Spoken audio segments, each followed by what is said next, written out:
Item ಯಾವುದೇ ಇರಲಿ try ಮಾಡಿ ಆಚಿ ಚಿಕನ್ ಮಸಾಲಾ. ಸುವೆಂದು ಪಿಎ ಹತ್ಯೆ ಹಿಂದೆ ಟಿಎಂಸಿ ಕೈವಾಡವಿದೆ. ಪಶ್ಚಿಮ ಬಂಗಾಳ ಬಿಜೆಪಿಯಿಂದ ಗಂಭೀರ ಆರೋಪಗಳನ್ನು ಮಾಡಲಾಗ್ತಾ ಇದ್ದು, ಕೊಲೆಗಡುಕರ ಪಾರ್ಟಿ ಟಿಎಂಸಿ ಅಂತ ಬಿಜೆಪಿ ಆರೋಪಗಳನ್ನು ಮಾಡ್ತಾ ಇದೆ. ಟಿಎಂಸಿಯಿಂದಲೇ ಚಂದ್ರನಾಥ್ ಹತ್ಯೆಯಾಗಿದೆ ಅಂತ ಬಿಜೆಪಿ ಕಿಡಿಕಾರ್ತಾ ಇದೆ. ಭವಾನಿಪುರ ವಿಧಾನಸಭಾ ಕ್ಷೇತ್ರದಲ್ಲಿ ಸುವೆಂದು ಅಧಿಕಾರಿ ಪರ ಚಂದ್ರನಾಥ್ ಅಬ್ಬರದ ಪ್ರಚಾರವನ್ನ ಕೂಡ ಮಾಡಿದ್ರು. ದೀದಿಯನ್ನ ಹೇಗೆ ಬಗ್ಗುಬಡಿಬೇಕು ಅನ್ನುವ ನಿಟ್ಟಿನಲ್ಲಿ ರಣತಂತ್ರವನ್ನ ಕೂಡ ರೂಪಿಸಿದ್ರು. ಸಾಕಷ್ಟು ಆಕ್ಟಿವ್ ಆಗಿದ್ರು.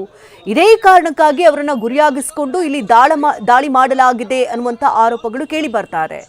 ಹಾಗೆ ಈ ಹತ್ಯೆಯಿಂದ ಟಿಎಂಸಿ ನೇರ ಕೈವಾಡವಿದೆ ಅಂತ ಬಿಜೆಪಿ ಆರೋಪಗಳನ್ನು ಮಾಡ್ತಾ ಇದ್ದು, ತನಿಖೆ ಮಾಡಬೇಕು, ಈ ಬಗ್ಗೆ ಸೂಕ್ತ ತನಿಖೆ ಆಗಬೇಕು, ಇದನ್ನ ಸಿಬಿಐಗೆ ಒಪ್ಪಿಸಬೇಕು ಅಂತ ಬಿಜೆಪಿ ಆಗ್ರಹಿಸ್ತಾ ಇದೆ. ಸ್ಥಳದಲ್ಲಿ ಈಗಾಗಲೇ ಪರಿಸ್ಥಿತಿ ಮತ್ತಷ್ಟು ಬಿಗಡಾಯಿಸ್ತಾ ಇದೆ.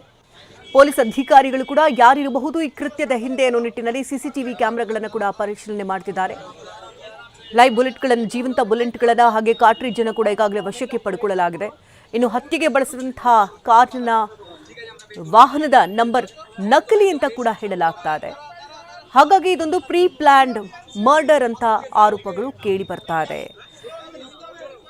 ಚಂದ್ರನಾಥ್ ತೆರಳ್ತಾ ಇದ್ದಂತಹ ವಾಹನವನ್ನ ಫಾಲೋ ಮಾಡಿಕೊಂಡು ಈ ಒಂದು ಕೃತ್ಯವನ್ನ ಎಸಗಲಾಗಿದೆ. ಮೇ 9ಕ್ಕೆ ಪಶ್ಚಿಮ ಬಂಗಾಳಕ್ಕೆ ನೂತನ ಸಿಎಂ ಪ್ರಮಾಣ ವಚನ ಸ್ವೀಕಾರಕ್ಕೆ ಈಗಾಗಲೇ ಸಮಯ ನಿಗದಿಯಾಗಿದೆ. ಮೇ 8ಕ್ಕೆ ಬಿಜೆಪಿ ಶಾಸಕಾಂಗ ಪಕ್ಷದ ಸಭೆ ಕೂಡ ನಡೆಯುತ್ತೆ. ಸಿಎಂ ರೇಸ್ ಮಂಚೂಣಿಯಲ್ಲಿ ಸುವೆಂದು ಅಧಿಕಾರಿ ಇದ್ದಾರೆ. ಹಂತಕರಿಗೆ ಟಾರ್ಗೆಟ್ ಸುವೆಂದುನಾ ಅಥವಾ ಅವರ ಆಪ್ತನ ಅನ್ನೋದು ಗೊತ್ತಾಗ್ತಿಲ್ಲ. ಹಂತಕರಿಗೆ ಸುವೆಂದು ಅಧಿಕಾರಿ ಹತ್ಯೆಯ ಉದ್ದೇಶವಿತ್ತ. ಹಾಗಾದ್ರೆ ದಾಳಿಗೆ ಪ್ರೇರಣೆ ಯಾರು, ದಾಳಿ ಅಸಲಿಯ ಉದ್ದೇಶವಾದ್ರೂ ಏನು ಅನ್ನೋದ್ರ ಬಗ್ಗೆ ಈಗ ತನಿಖೆಯನ್ನು ನಡೆಸಲಾಗ್ತಾ ಇದ್ದು, ರಕ್ತ ದೋಕುಳಿ ಬಳಿಕ ನಾನಾ ಪ್ರಶ್ನೆಗಳನ್ನ ಹುಟ್ಟುಹಾಕೊಂಡಿದೆ. ಇಲ್ಲಿ ಯಾರು ಟಾರ್ಗೆಟ್ ಆಗಿದ್ರು? ಹಾಗಾದ್ರೆ ಸುವೆಂದು ಅಧಿಕಾರಿಯನ್ನೇ ಟಾರ್ಗೆಟ್ ಮಾಡ್ಕೊಂಡೇನಾದ್ರು ಬಹುಶಃ ಅವರು ಇದೇ ಕಾರ್ನಲ್ಲಿ ತೆರಳ್ತಾ ಇರ್ಬೋದು ಅಂತ ಏನಾದ್ರು ಅಟ್ಯಾಕ್ ಅನ್ನ ಮಾಡಿದ್ರ, ಅಥವಾ ಅದರ ಸುವೆಂದು ಅಧಿಕಾರಿಯ ಇಷ್ಟು ದಿನಗಳ ಈಗ ರಾಜಕೀಯ ಏಳಿಗೆಯನ್ನ ಸಹಿಸಲಾದಂಥವ್ರು ಏನಾದರೂ ಈ ರೀತಿ ಮಾಡಿದ್ರ?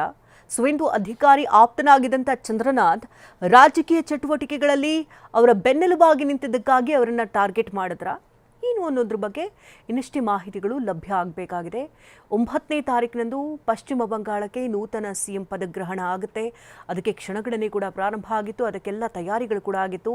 ಮೇ 8ನೇ ತಾರೀಕಿನಂದು ಬಿಜೆಪಿ ಶಾಸಕಾಂಗ ಸಭೆ ಕೂಡ ಕರೆಯಲಾಗಿತ್ತು. ಈ ಸಭೆ ಎಲ್ಲ ನಡೆಯೋದಕ್ಕೂ ಮುಂಚೆಯೇ ಇಲ್ಲಿ ರಕ್ತ ದೋಕುಳಿಯೇನು ಆಗಿದೆ.